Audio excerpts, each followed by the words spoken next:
Eu começo com vocês pelo seguinte nessa reportagem. Aqui a gente tem a agência TASS, que é, claro, a mídia estatal do governo russo, falando sobre dois pronunciamentos de imprensa, Dmitry Medvedev e Dmitry Peskov, dois Dmitris aí e dois altos assessores que constantemente são os porta-vozes do Kremlin para o cenário militar. Agora a ameaça é a seguinte: poderia haver, sem restrição, represália nuclear contra França e Inglaterra. É um discurso que, com certeza, vem com uma densidade muito grande. O que acontece é o seguinte: o Kremlin, nesse quarto aniversário da guerra na Ucrânia, diz que a Ucrânia poderia receber, ou que haveria preparativos para que a Ucrânia recebesse, de Londres e de Paris, de Reino Unido e da França, então, ativos para desenvolvimento nuclear, ou algum tipo de assistência ou transferência de tecnologia. Daí vem o alerta de que, isso se confirmando, poderia haver represálias contra Paris e contra Londres. Esse é o tipo de retórica que, por certo, é inflamatório e acabou tomando o rumo comum. Tanto o Reino Unido, quanto a França, quanto a Ucrânia, todos negam que isso esteja acontecendo, e a acusação é de que a Rússia esteja com esse discurso para inflamar ou ganhar tempo conforme as negociações se desdobram. E aí haveria alguma base. Dmitry Medvedev, nome é complicado, Medvedev aí de falar rápido, consistentemente tem feito ameaças nucleares, e isso ao longo de todo o conflito. Volta e meia, quando as negociações parecem ou progredir, ou parar de progredir, ou tá em algum tipo de cenário, vem aí esse comentário dos russos. Fato é que enquanto isso acontece, tem muito nas entrelinhas. Como eu disse, hoje se completam 4 anos da guerra na Ucrânia. Enquanto isso, Zelensky alude a um cenário onde, essencialmente, ele falou ao Financial Times e à BBC, já há um conflito de ampla escala com o Ocidente. E se sempre se falou, quando se discute esse conflito, em coisa de Terceira Guerra Mundial, é o tipo de palavreado que foi utilizado hoje para se referir a como isso impacta as coisas. E enquanto as negociações sim acontecem, vai, vem e nada de acordo de paz. Mas fato é que o conflito redesenhou a guerra moderna ao longo desses últimos 4 anos. Para desdobrar o assunto, eu estou aqui com Paulo Henrique Araújo. Peraí, estou vendo se a gente já tem ele por aqui conosco. Temos... Muito bem, temos então Paulo Henrique Araújo aqui conosco. Vamos desdobrar esse assunto com o PH, amigo do canal, analista geopolítico, e agora o Paulo já lá nos Estados Unidos, de onde ele conversa com a gente, começou a noticiar de lá como correspondente recentemente. Daniel, chama então a entrevista, a gente conversa agora com Paulo Henrique Araújo.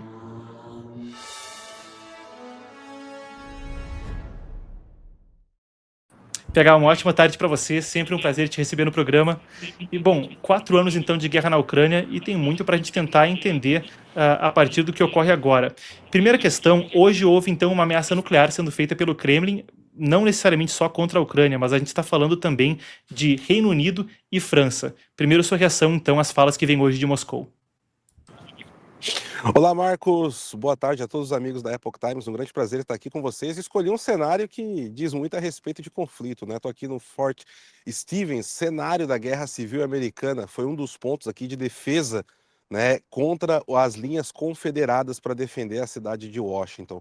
Olha só, Marcos, nós temos vários desdobramentos que estão acontecendo nesse entorno e eu destaco o seguinte: informações também dão contas de que essa linha retórica está vindo de Moscou justamente para tentar justificar um chamamento, uma convocação obrigatória limitada que Vladimir Putin estaria planejando. E isso também seria um dos pontos que levou à nova onda de censura e suspensão de aplicativos como o Telegram e o WhatsApp para cortar comunicações com as pessoas dentro da Rússia com a linha de frente, para que ele conseguisse justificar ali, até mesmo de forma direta, que a Rússia, dentro ali dentro do conflito, né, dentro do país, eles não estão mais lutando somente contra a Ucrânia, mas contra toda a Europa. Essa é a principal linha retórica que tanto a mídia estatal quanto o governo está tentando emplacar, meu caro.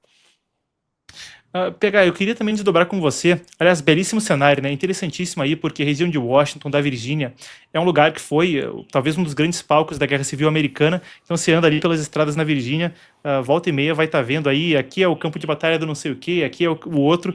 Cada poucos quilômetros andando pelas estradas se depara e memoriais belíssimos que eles fazem, mantendo os canhões, fazendo uma manutenção do cenário.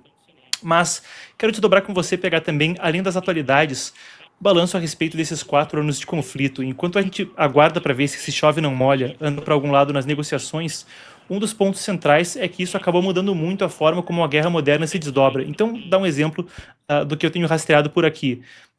Um dos pontos é o que a gente fala a respeito de operações de zona cinzenta. Então, o Kremlin tem se empenhado em uma série de operações, então é drone entrando fundo na Romênia, entrando na Polônia, e claro que são operações de zona cinzenta no sentido de que elas não são uma conotação, uma declaração de guerra aberta, mas são um ato com muita agressividade que por vezes exigem o quê? O recurso daquele que está sendo agredido. Então é um ato barato para o agressor, caro para quem se defende, muda os orçamentos militares e é também o tipo de coisa que foi visto sendo colocado em prática nessa guerra da Ucrânia que muda o debate como as guerras são travadas da forma moderna. Sobre esse ponto específico da atitude da Rússia e do que a gente aprendeu em 4 anos de guerra da Ucrânia, teu comentário, tua análise, PH.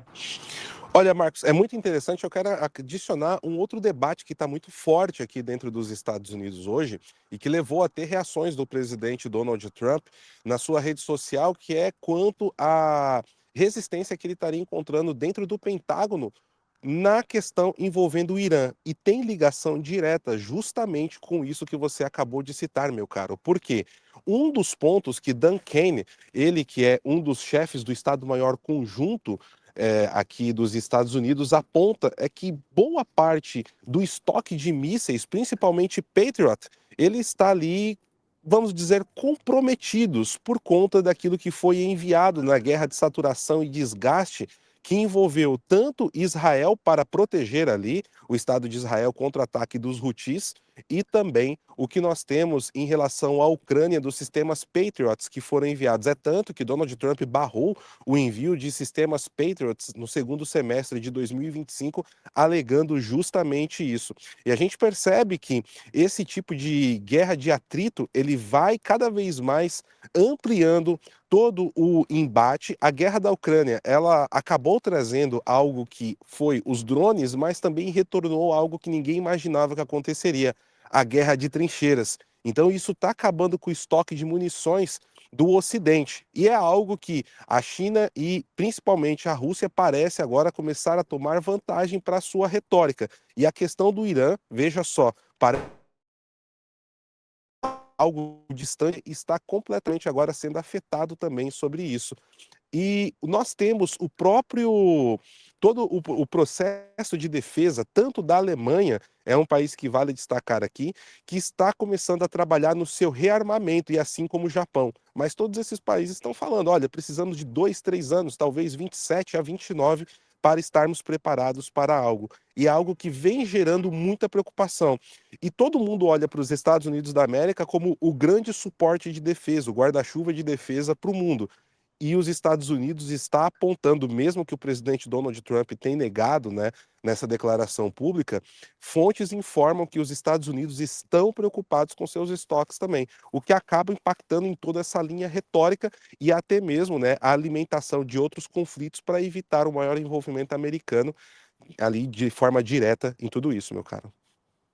Não, é interessantíssimo porque agora existe, claro, uma negação oficial, ou uma negação pelo menos pública, de que os estoques possam estar se esvaziando. Entretanto, no governo anterior, e até Trump chegava a falar disso em campanha, os membros das Forças Armadas falavam: olha, para a gente continuar fornecendo a quantidade de equipamento que está sendo fornecido para Israel em meio ao conflito com Hamas, para Taiwan em meio à tensão com a China e para a Ucrânia em meio ao atrito com a Rússia, vai gerar uma situação onde a gente pode rapidamente, em um conflito, estar em apuros para conseguir replenish the stockpile, como falam, repor aí o estoque de munição. Nesse sentido, houve reportagens recentes, claro, agora em tom especulativo, mas a gente pode falar em termos de análise, que falavam a respeito de uma prioridade do governo americano para tentar que até as eleições de meio mandato, preferencialmente até junho, para poder se focar nas eleições de meio mandato, houvesse um acordo quanto à Ucrânia. Agora parece estar um chove não molha, né, quando um concorda com os termos, o outro discorda, e claro, a acusação mais comum, tanto dos aliados europeus quanto da Ucrânia, é que Putin está enrolando, está fazendo as negociações para de alguma forma ganhar tempo e manter esse conflito aí conforme ele for de interesse. Então, lhe parece que a gente se aproxima de um acordo depois de 4 anos, PH, em meio às negociações intermediadas, pressionadas por Donald Trump, ou é uma situação na qual você entende que é uma questão de comprar tempo para os russos, e você entende que pode haver uma prioridade do governo americano em tentar resolver isso o quanto antes, por causa das eleições parlamentares de meio mandato? Olha, isso é um dos pontos que inclusive é aguardado, né, para o State of the Union hoje aqui em Washington DC. O que Donald Trump vai falar hoje nesse aniversário de 4 anos da guerra e que tem um apoio bipartidário apesar de todos os problemas. O ponto que a gente observa de maneira bem clara é que toda vez que nós temos uma grande reunião importante para acontecer, os russos sempre fazem um ataque que acaba sendo injusto contra civis, contra aparatos civis de energia dentro da Ucrânia, justamente para dificultar e endurecer tudo isso. Várias vezes os ucranianos também estão se colocando à disposição para chegar a termos, eles sempre são pressionados, vão para a mesa de negociação e sempre os russos voltam. Então, assim, de maneira clara, o que a maioria das lideranças diplomáticas do mundo estão observando, os analistas, os institutos de inteligência, think tanks, é que a Rússia não tem outro interesse a não ser ganhar tempo. E Vladimir Putin, ele precisa, de qualquer jeito, estabelecer conquistas que ele acredita ser tangíveis, principalmente os 4 oblasts que temos ali, principalmente na região do Donbass, ele quer o controle total. E a Ucrânia falou que isso não vai acontecer, porque para acontecer, eles teriam que fornecer território para os russos que jamais tiveram botas russas depois que iniciou essa guerra ali. Tanto que nós tivemos Volodymyr Zelensky deixando ali ajustado, alinhavado diplomaticamente com Donald Trump, que qualquer acordo de paz que for aceito pelos dois lados será colocado sob escrutínio em um referendo para a população ucraniana votar. Porque muitas das vezes, principalmente no embate diplomático, no estilo de Donald Trump, ele sempre diz que o Zelensky é a pessoa que está tentando travar tudo isso. Então, para contornar esse embate diplomático, ele criou agora esse caminho. Olha, então vamos deixar de maneira soberana, já que a própria Rússia fala que eu não tenho legitimidade por conta das eleições aqui dentro da Ucrânia, que o povo ucraniano decida o seu destino. Se eles querem continuar com a guerra, se eles vão aceitar esses pontos diplomáticos que estão sendo colocados. E a Rússia sempre dá um jeito de sair pela tangente. É tanto que, como eu vou dizer novamente, né, eles estão agora acusando a guerra de ser contra todo o Ocidente. O Dmitry Peskov, né, ele disse no aniversário de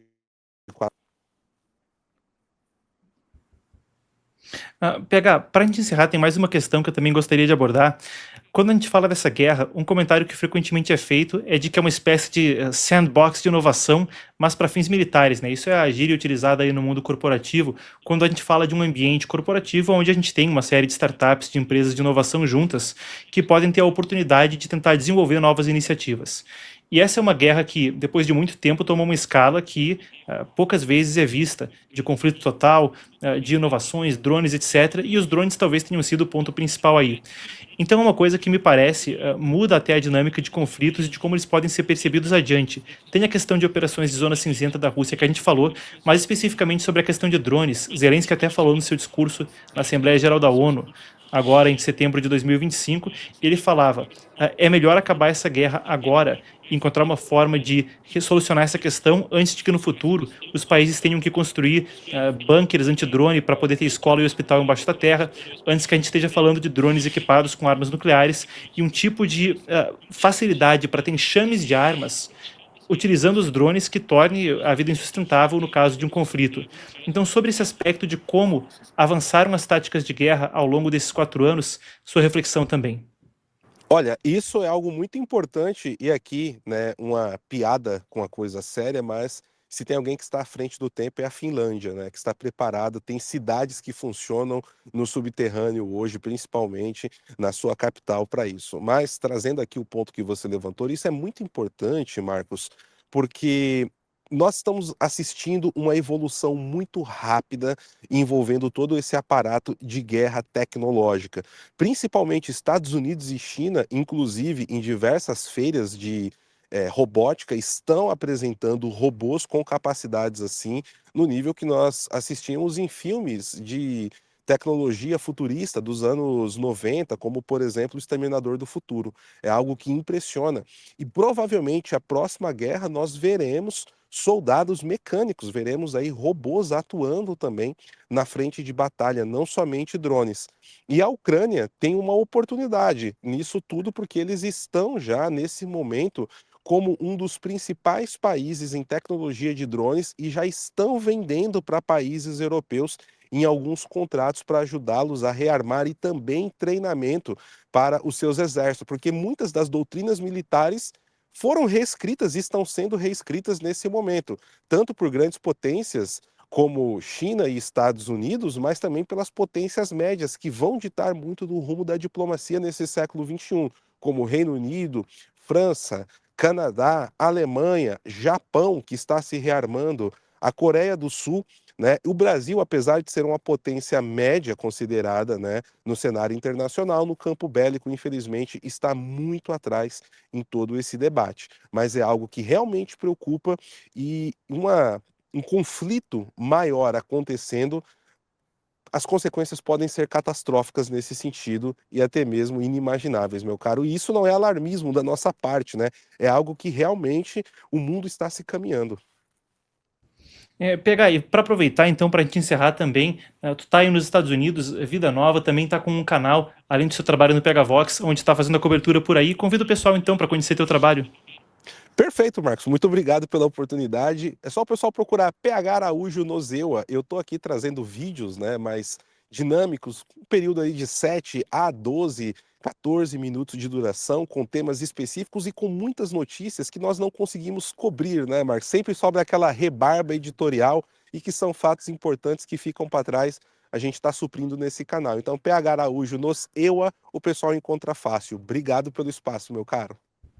Muito obrigado, então, pegar uma ótima, bom, pra gente é quase de noite aí, 2 horas mais cedo, ainda é de tarde, uma ótima cobertura que a gente que cobre internacional vai ter noite longa hoje com o Trump no discurso do Estado da União. Muito obrigado, PH, valeu. Até mais, meu caro. Bom, e antes da gente prosseguir, ó, o negócio é o seguinte, pessoal, a gente tem a versão ilustrada da nossa investigação sobre o navio hospital chinês, que estava aí atracado no Rio de Janeiro, fazendo turnê pela América Latina, investigação que está disponível de graça. Então, normalmente, quando a gente para aqui, é para a gente pedir alguma coisa, que a gente está parando para te dar alguma coisa. Então, a gente pode até chamar aí o código QR, estamos com ele na tela, está aqui do lado então. Você que está assistindo na televisão, é só puxar o celular. Você que está no celular, que está no computador, sei lá, no relógio aí moderno, não sei como é que estão os dispositivos aí. Mas você que está assistindo em qualquer dispositivo, link o código QR, disponível de graça a investigação feita então a respeito do navio hospital chinês pela nossa querida Emanuele Coure, investigação publicada também na matriz americana do Epoch Times, trabalho de correspondente impecável que ela fez nisso aí. Além disso, e aí recado importante, a gente está preparando um novo produto especial para a Copa do Mundo. A gente quer saber se vocês que já nos acompanham iam ter interesse nele. Então eu vou pedir o seguinte: preencha um questionário rápido, coisa curta, de 2 minutos, e no final você recebe, então, a investigação. É o navio hospital chinês que passou pela América Latina, inclusive atracando no Rio de Janeiro, entrevistas sensacionais, fontes primárias, investigação impecável da nossa Emanuele Coure. Link na descrição, nos comentários e no QR Code. Quem tiver na televisão, é só escanear aí, então, o QR com o celular.